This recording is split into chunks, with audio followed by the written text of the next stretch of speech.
संख्या पद्धति के अंतर्गत मैं सबसे बड़ी और सबसे छोटी संख्या को लेकर उपस्थित हूँ।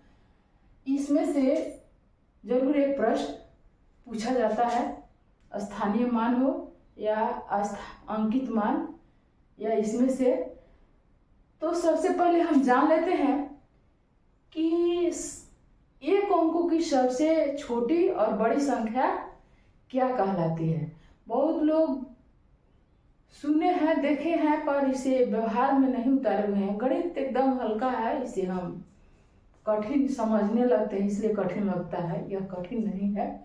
तो देखेंगे हम, गिनती तो सब लोग लिख लेते हैं।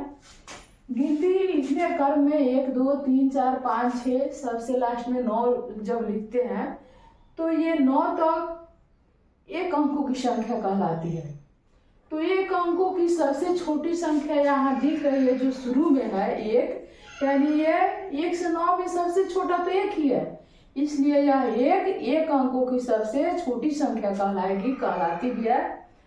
और सबसे बड़ी ये दिख रहा है 9 के बाद तुरंत 10 होता है, तो 10 के पहले वाला संख्या 9 ही ना सबसे बड़ा होगा, इसके बाद तो 2 अंकों की हो जाती है, इसलिए 9 एक अंकों की सबसे बड़ी संख्या कहलाती है।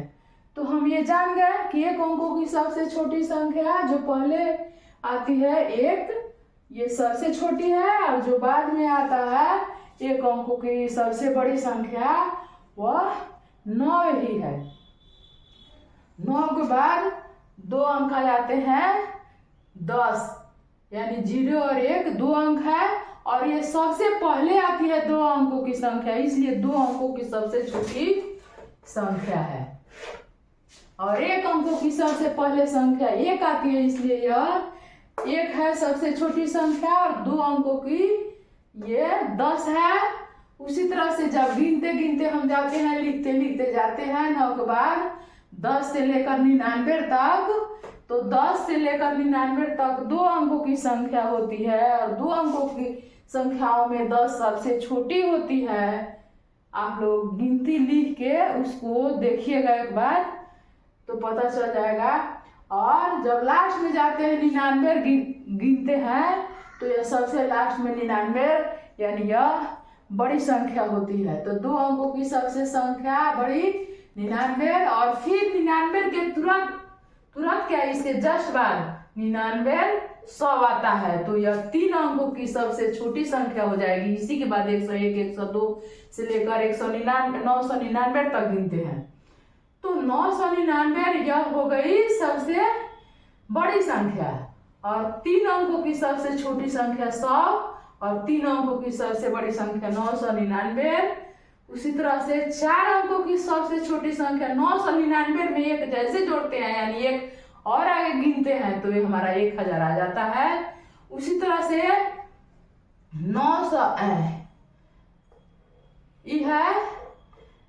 9999 सबसे बड़ी संख्या 4 अंकों की है। उसी तरह से इसमें 1 आगे बढ़ते हैं तो ये 10,000 हो जाता है। तो इस तरह से हम अगर इस तरह से भी ट्रिक से याद कर ले कि 1 अंकों की सबसे छोटी संख्या यहाँ पर 1, और 2 अंकों में 1 और 0 बढ़ा देंगे, 3 अंकों में 1 और 0 बढ़ाएंगे, और 4 अंकों में 1 पर 3 को शून्य दे देंगे, और 5 अंकों पर 1 पर 4 को शून्य दे देंगे। इसी तरह 6 अंकों की संख्या लिखना है तो 1 देकर 5 को शून्य, 7 अंकों की छोटी संख्या लिखना है तो 1 देकर 6 को शून्य। तो इस तरह से भी याद हो जाएगा। और सबसे बड़ी संख्या सीखने की ट्रिक ये भी है कि 1 अंकों का 1 9, 2 अंकों का 2 9, 3 अंकों का 3 9, 4 अंकों का 4 9, 5 अंकों का 5 9, 6 अंकों का 6 अंक, इसी तरह से। तो ये है, क्वेश्चन पूछता है कि सबसे छोटी संख्याओं 5 अंकों की सबसे छोटी संख्याओं में से 3 अंकों की सबसे बड़ी संख्या को घटाना है, तो हम घटा देंगे, लिख कर जाने रहेंगे। तो फिर देता है कि 2 अंकों की सबसे बड़ी संख्या तथा 4 अंकों की सबसे छोटी संख्या का गुणनफल ज्ञात कीजिए।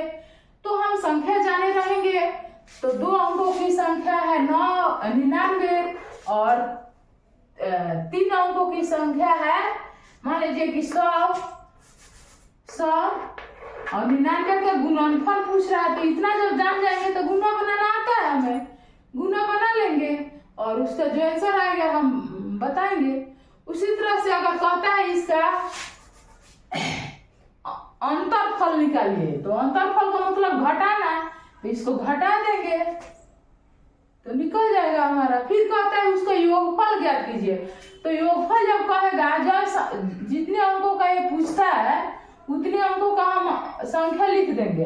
अगर योगफल पूछता है तो योग कर देंगे यानी जोड़ देंगे, या हमारा योगफल निकल जाएगा। तो इस तरह से यह हमारा क्वेश्चन आता है और हम लोग इसको सॉल्व करते हैं और 1 नंबर जरूर पाते हैं। तो ये रहा हमारा 1 से लेकर कई अंकों तक छोटी संख्या और बड़ी संख्या है। अब इसके बाद हम ठीक है, हम फिर दूसरे वीडियो में मिलते हैं। धन्यवाद।